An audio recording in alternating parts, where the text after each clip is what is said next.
성도님들 반갑습니다. 우리 2월 셋째 주가 새롭게 시작되었습니다.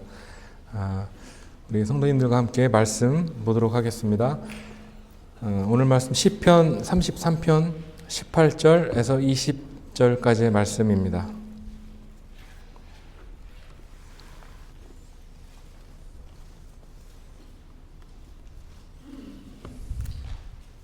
시편 33편 18절에서 20절 세 구절 말씀을 저와 성도님들 같이 한 목소리로 읽고 말씀 전하겠습니다.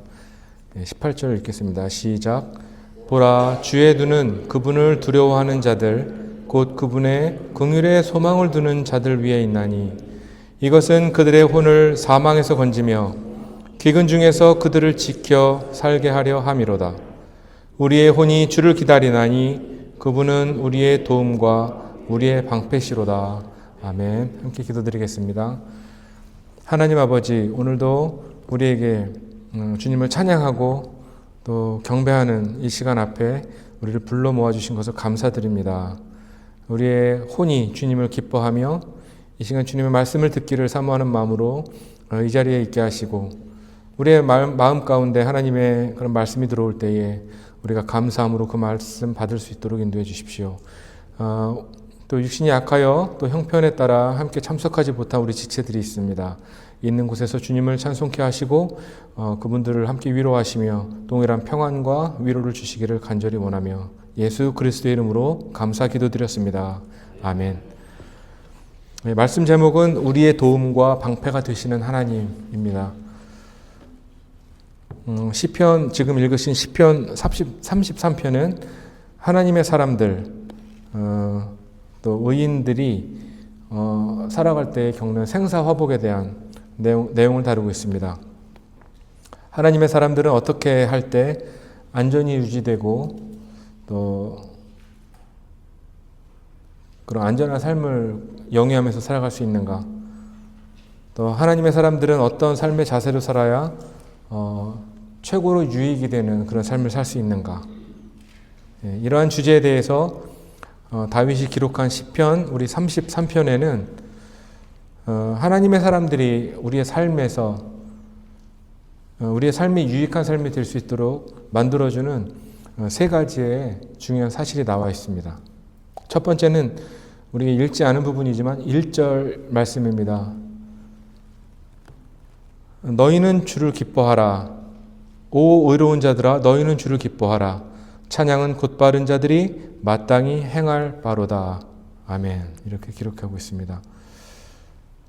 보통 사람이 우리의 인생에서 재밌게 여기고 참 즐겁다라고 생각하는 게 있으면 우리는 우린 자신도 모르게 그것을 반복해서 그것을 하며 지냅니다. 때로는 우리는 그것을 위해서 돈도 들이고 시간도 들이고 우리의 정력을 그곳에 다 쏟아붓습니다. 저는 무엇보다 우리 저와 성도님들이 주님을 기뻐하는 일에, 주님을 찬송하는 일에 삶의 많은 부분을 들이시기를 부탁드리겠습니다. 오 의로운 자들아, 너희는 주를 기뻐하라.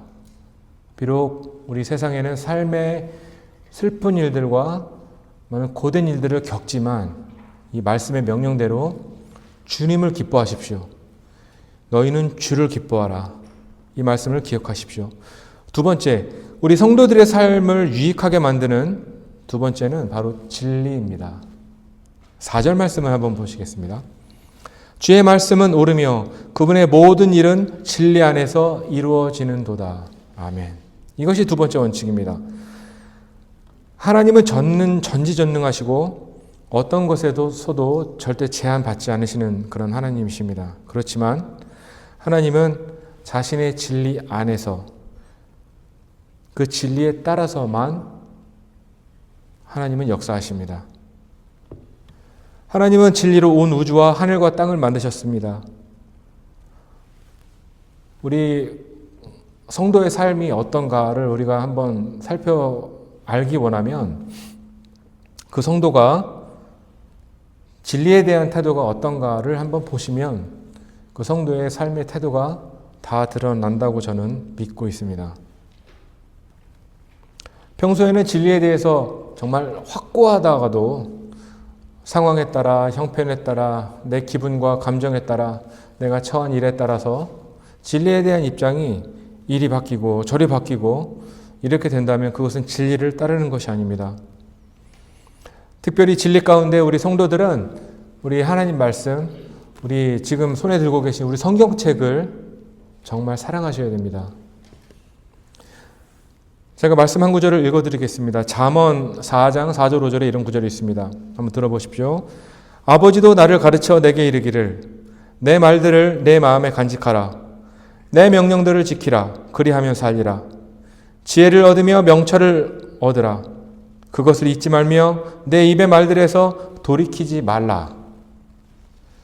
또 시편에는 119편에서 이렇게 기록되어 있습니다. 주의 훈계들을 통해 내가 명철을 얻음으로 모든 거짓된 길을 미워하나이다.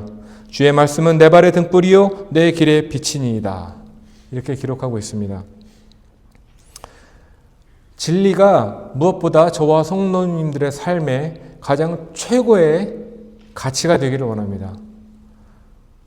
우리가 학습하고 우리가 살아왔던 삶의 지혜들을 다 뒤로 하고 우리가 따라야 할 것은 오로지 한 가지, 하나님의 말씀, 진리뿐입니다. 이것이 우리의 삶을 유익하게 만듭니다. 세 번째, 우리 성도들의 삶을 유익하게 만드는 것이 한 가지 더 있습니다. 그것은 바로 하나님 자신, 인격체이신 하나님 자신이 우리의 삶에 또 유익이 되십니다. 오늘 말씀 중에 13절, 15절까지의 말씀 한번 보겠습니다. 여기서 보면 주께서 하늘에서부터 바라보사 사람들의 모든 아들들을 살피시고 자신의 처소가 있는 곳에서부터 땅의 모든 거주민들을 보시는도다. 그분께서는 그들의 마음을 다 같게 지으시며 그들의 모든 일을 깊이 생각하시는도다. 하나님은 지금도 살아계십니다. 지금 이 자리에서 우리의 예배를 받으시는 그 하나님은 인격이신 분이십니다. 하나님은 지켜보시기도 하시고 살펴보시기도 하시고 생각도 하십니다. 우리가 자칫 생각할 때 이렇게 생각할 수 있습니다. 하나님은 마치 어떤 결론을 다 내려놓고 온 우주 만물의 일들을 그냥 실행하시는, 전능하신 분으로만 생각하지만 하나님은 모든 사물의 일들을 다 지켜보시고 생각하시고 그렇게 일들을 진행하시는 분이십니다.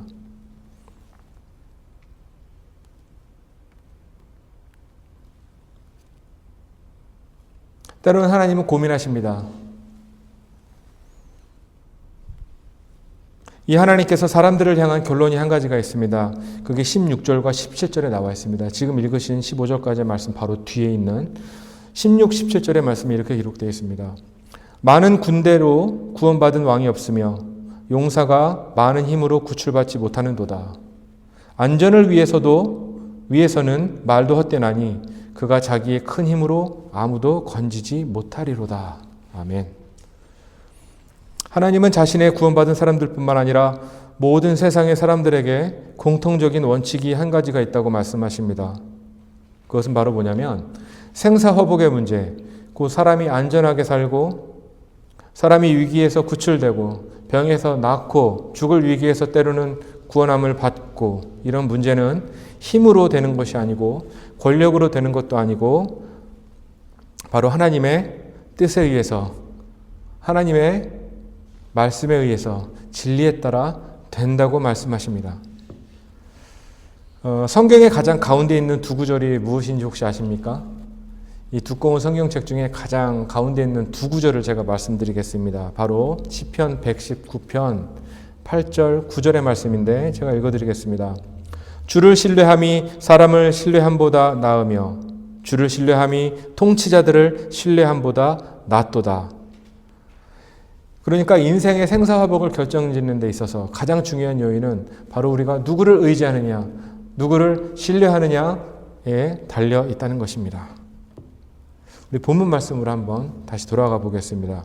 우리 아까 같이 18절에서 20절을 읽으셨는데 18절에 보면 보라 주의 눈은 그분을 두려워하는 자들 곧 그분의 긍휼에 소망을 두는 자들 위에 있나니 이렇게 기록되었습니다. 성도들이 모든 위험에서 안전을 확신할 수 있는 이유가 이 구절 안에 있습니다. 주님의 눈이 하나님의 성도들을 항상 향하고 있기 때문입니다. 성도님들은 하나님의 궁일에 소망을 두고 사십니까? 아니면 아직도 여러분의 계획이나 다짐에 따라 그것을 의지하여 사십니까? 긍휼은 사람을 불쌍히 여겨서 그 사람을 끝까지 책임지고자 하는 그런 마음입니다. 성경은 하나님께서 긍휼이 풍성하신 하나님이라고 기록했습니다. 시편 86편 15절에 오 주여 주는 동정심이 많으시며 은혜로우시며 오래 참으시며 긍휼과 진리가 풍성하신 하나님이라고 기록하고 있습니다. 하나님의 눈이 저와 성도님들을 향하고 있는 이상 모든 성도들은 궁극적인 염려와 근심과 어려움 속에서 해방될 수 있습니다. 누가복음 15장에 보면 우리가 잘 아는 탕자가 나옵니다.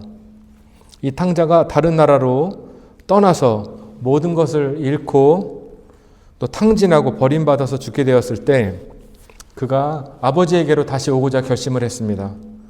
그런데 제가 이 부분에서 가장 감동이 되는 부분은 바로 아버지의 모습 때문이었습니다. 성경은 이렇게 기록하고 있습니다.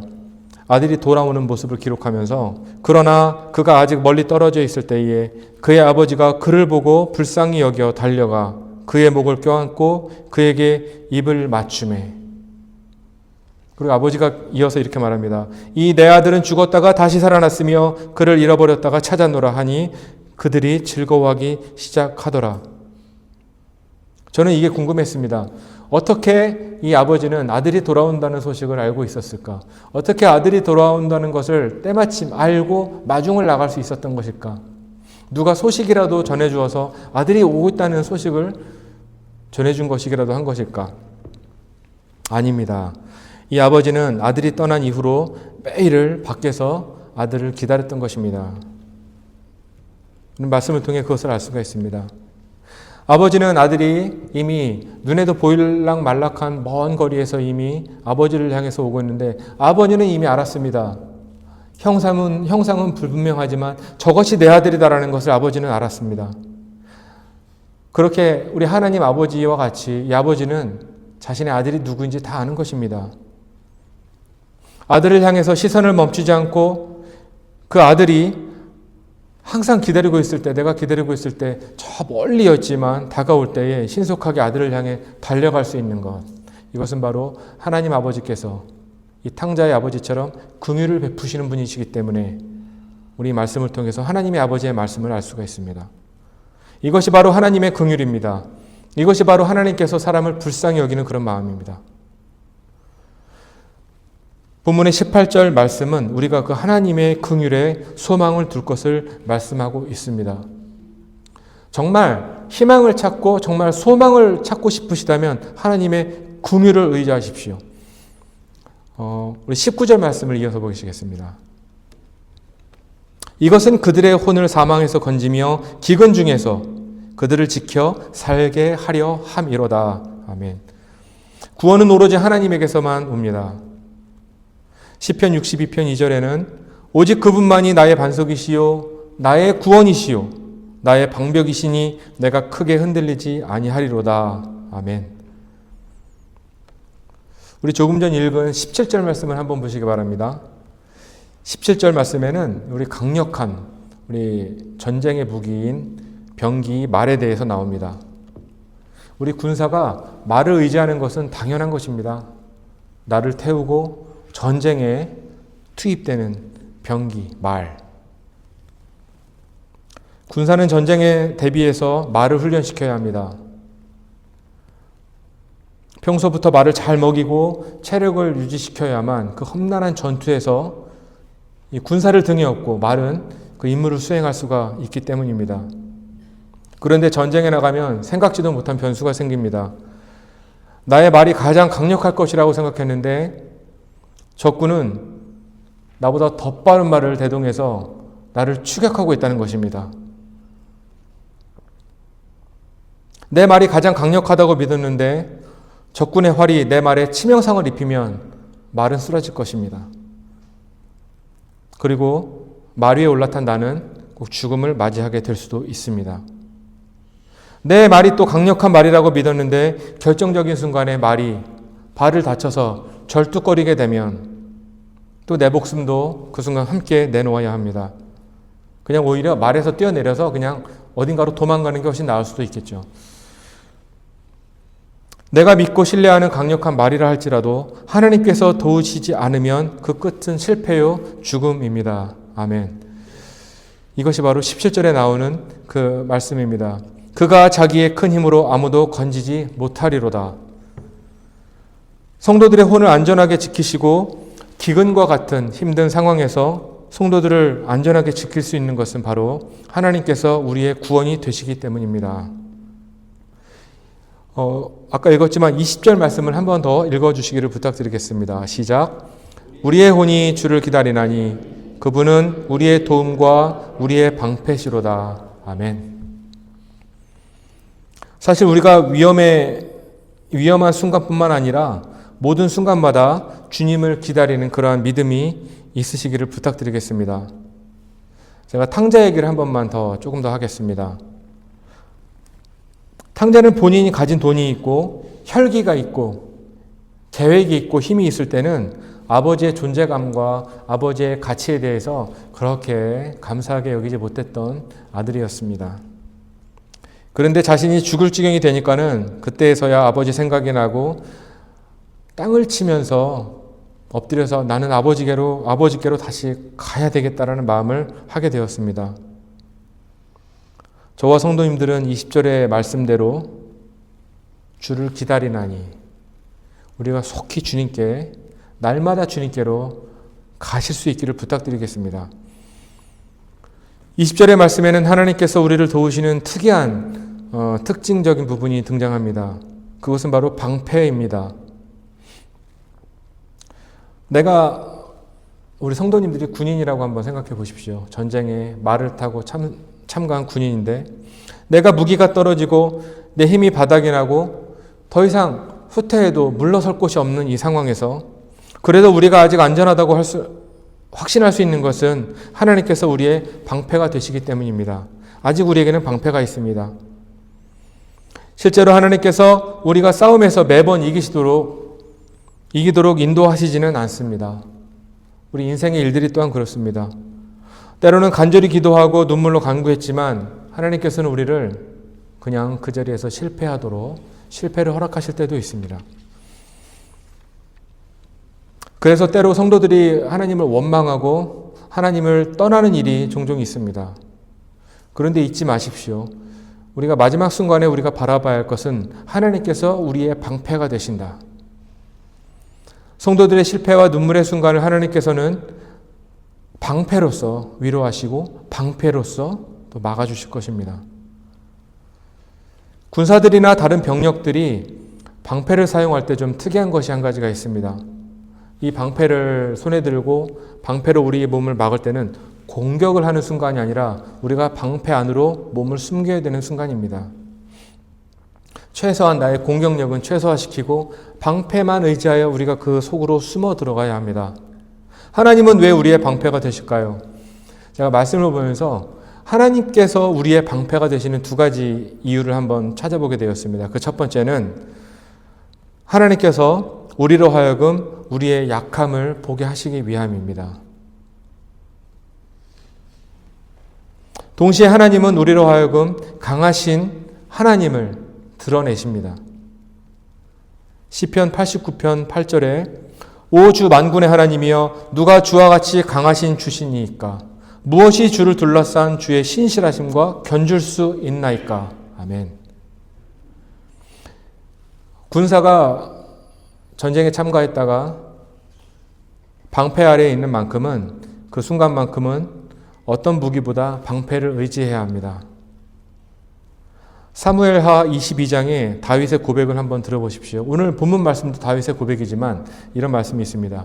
하나님은 내 능력과 권능이시며 내 길을 완전하게 하시고 내 발을 암사슴에 발갛게 하시며 나를 나의 높은 곳들에 세우시고 내 손을 가르쳐 전쟁하게 하시나니 그러므로 내 팔이 강철로 된 활도 부수었도다. 또 주께서 주의 구원의 방패를 내게 주시고 주의 부드러움이 나를 크게 만들어 싸우며 주께서 내 밑에 발 디딜 곳을 넓히사 내 발이 미끄러지지 아니하게 하셨나이다. 아멘. 우리가 비록 방패 안에 있을 때에 우리의 강함은 때로는 작아 보이고 내가 좌절한 것처럼 보일지라도 방패이신 하나님의 위력이 그 순간 드러나는 순간인 것입니다. 하나님은 정말 위대하십니다. 두 번째, 하나님께서 우리의 방패가 되시는 이유. 이것은 하나님께서 영광을 받으시기 위함입니다. 시편 3편 1절에서 3절에는 다윗이 자신의 아들 압살롬이 자신을 향하여 반란을 일으켜서 아버지를 죽이고 왕이 되겠다고 하는 그런 압살롬의 모습을 보고 다윗이 쓴 시가 나옵니다. 제가 압살롬에 대해서 한번 말씀을 전한 적이 있는데 이 압살롬은 왕, 그것도 자신의 아버지를 대적해서 반란을 일으켜서 아버지를 죽이기로 결심한 자였습니다. 아주 사악한 자였습니다. 이 아들에 대해서 하나님을 생각하며 다윗이 이렇게 고백했습니다. 주여, 나를 괴롭히는 자들이 어찌 그리 많게 되었나이까? 나를 치려고 일어나는 자들이 많나이다. 많은 사람이 내 혼에 대하여 말하기를 그는 하나님께 도움을 얻지 못한다 하나이다. 셀라. 그러나 오 주여, 주는 나의 방패시요 나의 영광이시요 나의 머리를 드시는 이시니이다. 아멘.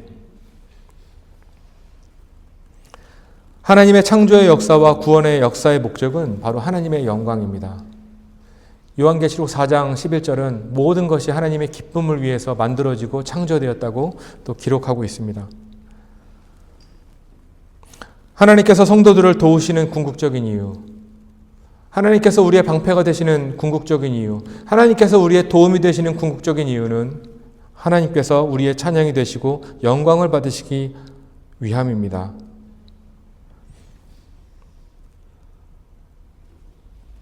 방패라는 단어는 성경에 총 70번이 넘게 등장을 하는 것을 알게 되었습니다. 70번이 넘게 방패라는 단어가 나오는데 진짜 신기한 거는 신약 성경에는 이 방패라는 단어가 단 한 번만 나오더라고요. 우리 성경을 많이 읽으시는 분들은 이 방패라는 단어가 어디에 나오는지 혹시 아시는 분 계십니까? 에베소서에 나옵니다. 에베소서 6장 16절에 이렇게 나와 있어요.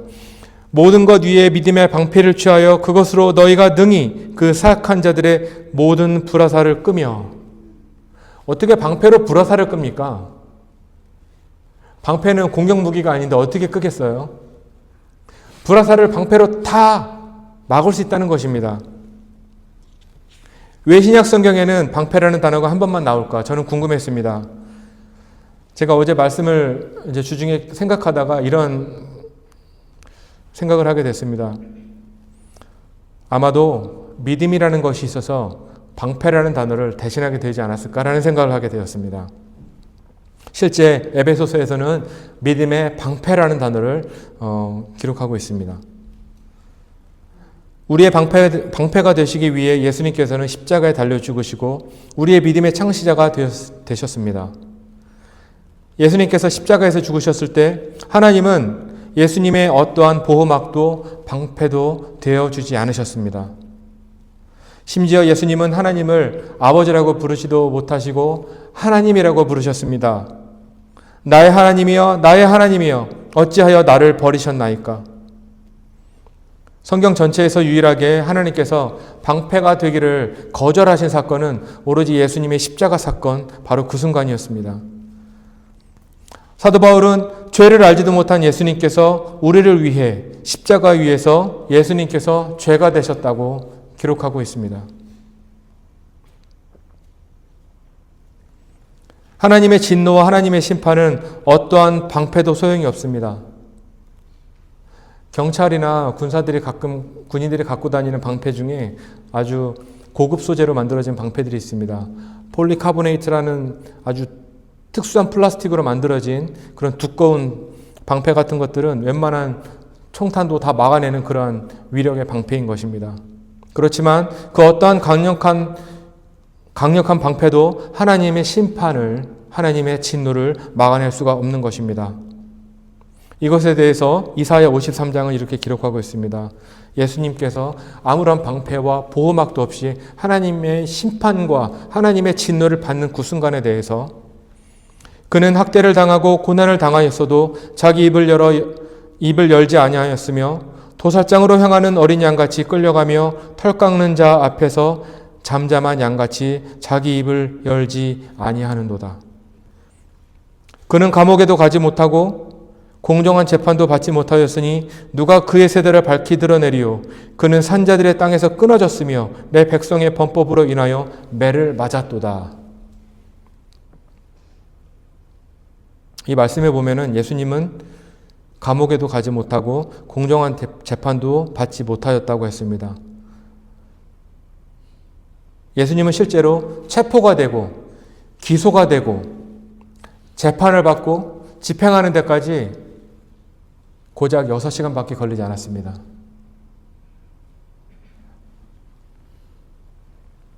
한 사람을 재판하는데도 몇 달이 걸리고 몇 년이 걸리는 세상의 그런 집행 과정을 볼 때 예수님의 하나님의 아들로 오신 예수님을 재판하고 사형 집행이 되는 데까지 고작 6시간도 안 걸렸다는 것입니다. 예수님의 십자가 사건은 실제로